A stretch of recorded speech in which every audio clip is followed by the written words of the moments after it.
We all saw the footage of the 24-year-old protester at the Labour conference interrupting Rachel Reeves' talk.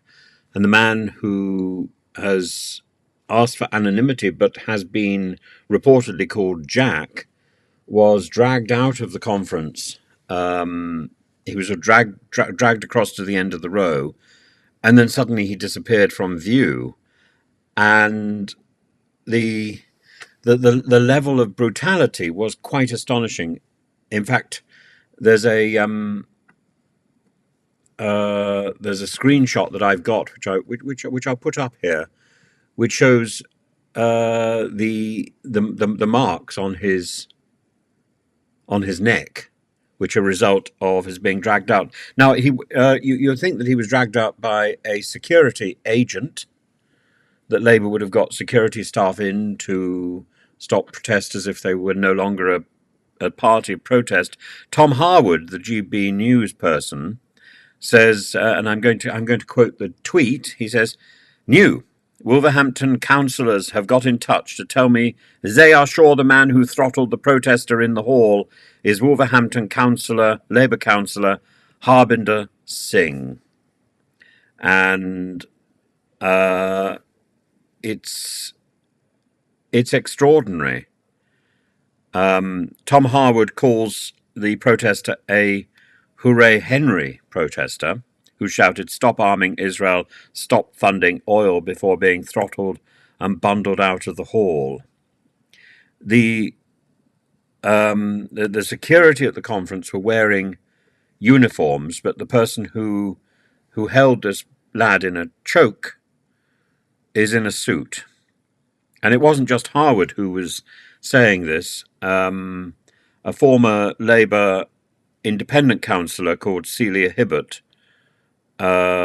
speculates, could this be Councillor Harbinder Singh in Wolves Council grabbing the poor man's neck? If so, then I'm not surprised because of the level of intimidation and bullying that goes on unchecked within Wolverhampton Labour group.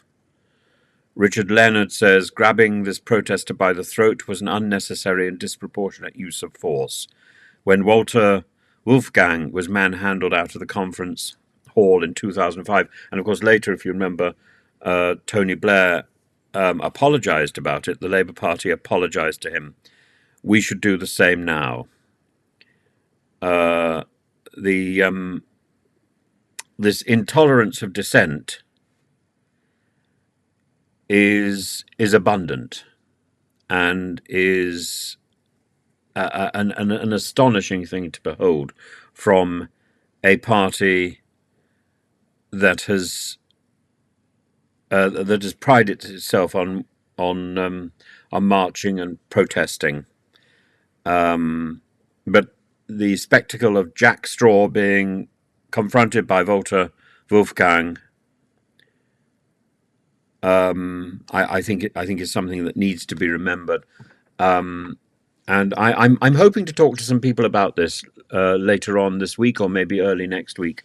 So I'll bring you that when I get to talk to them. Labour activists from probably activists who don't really approve of Keir Starmer at all. But I think they would have a better perspective on this than I do. I'm not a member of the Labour Party. I have very little sympathy, really. But I have a lot of sympathy for somebody who is being so brutalised by what I thought was a right in this country to protest, to engage in debate. And I don't think there is any excuse for the marks on this lad's neck. I think Tom Harwood is slightly overdoing his shock. And of course, Tom Harwood is slightly on the other side, but hooray, Henry. Come on.